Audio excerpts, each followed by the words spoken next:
दोपहर 2 बजे के बाद कार्यवाही शुरू होते ही हंगामा।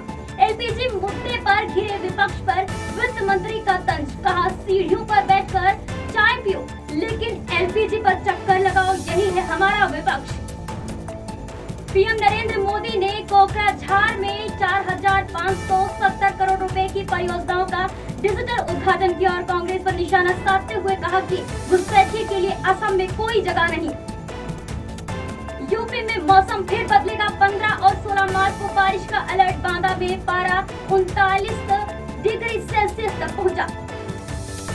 बरेली सीतापुर नेशनल हाईवे के डिजाइन पर उठे गंभीर सवाल, आबादी वाले इलाकों में डिवाइडर और रंबल स्ट्रिप की कमी बताई गई। राजनाथ सिंह ने लखनऊ में ग्रीन कॉरिडोर का लोकार्पण किया, अब शहर में ट्रैफिक जाम से मिलेगी राहत।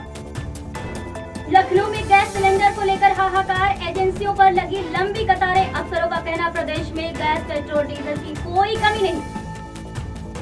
कानपुर में चुनाव तैयारियों की समीक्षा, जिला निर्वाचन अधिकारी नवदीप रिमा की बैठक। मतदाता अब पोलिंग बूथ तक मोबाइल फोन ले जा सकेंगे। कानपुर के पनकी में कूड़े के ढेर से उठ रहा जहरीला धुआं, आग की वजह से आसपास के करीब 50,000 लोगों की सांस लेना मुश्किल। उत्तर प्रदेश माध्यमिक शिक्षा परिषद की परीक्षाएं खत्म, कन्नौज में सबसे ज्यादा छात्रों ने परीक्षा छोड़ी। कानपुर अंतिम स्थान पर, 8 मार्च से शुरू होगा मूल्यांकन। बरेली के सिरौली में अवैध अफीम की खेती का हुआ खुलासा, 2 के खिलाफ मुकदमा दर्ज। आगरा में स्कूल बस के टूटे फर्श से गिरकर मासूम बच्ची की गई जान, पिता ने स्कूल संचालक और चालक पर केस दर्ज कराया। परिवहन विभाग की लापरवाही पर उठे सवाल। बृजलाल ने संभल सीओ के बयान पर कहा, शब्द ठीक नहीं थे लेकिन मंशा कानून व्यवस्था और त्योहारों के दौरान शांति बनाए रखने की। गाजियाबाद के मसूरी थाना क्षेत्र से 6 संदिग्ध गिरफ्तार, सोशल मीडिया पर प्रतिबंधित आतंकी संगठनों को फॉलो और युवाओं को उकसाने का आरोप। नोएडा मिडिल ईस्ट में बढ़ते तनाव का असर, भारतीय टॉय इंडस्ट्री पर हजारों कंटेनर रास्ते में फंसे, सप्लाई चेन पर बड़ा असर। यूपी में पश्चिमी एशिया में तनाव के बीच इजराइल में काम कर रहे यूपी के 6,004 श्रमिक सुरक्षित, भारत के राजदूत जेपी सिंह ने यूपी को दी जानकारी, फिलहाल चिंता की कोई बात नहीं।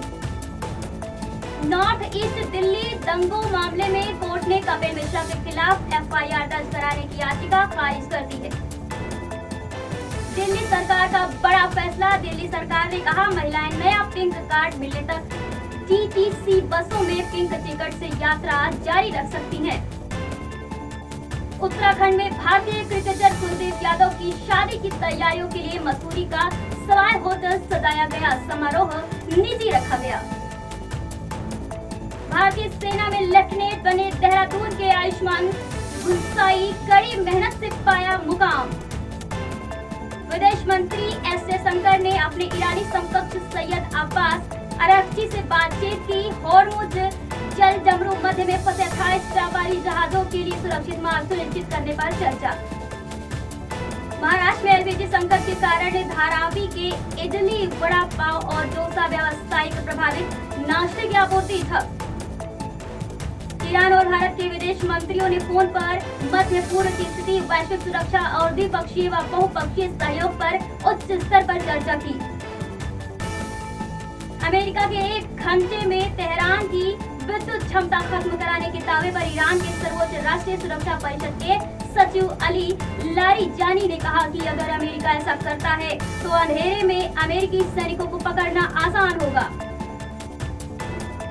सीजन की शुरुआत 28 मार्च से आईपीएल 2026 शुरू, पहला मैच आज सीबी वर्सेस एसआरएचएमएस धोनी सीएसके के ट्रेनिंग कैंप में शामिल, 19वां आईपीएल सीजन खेलने के लिए तैयार।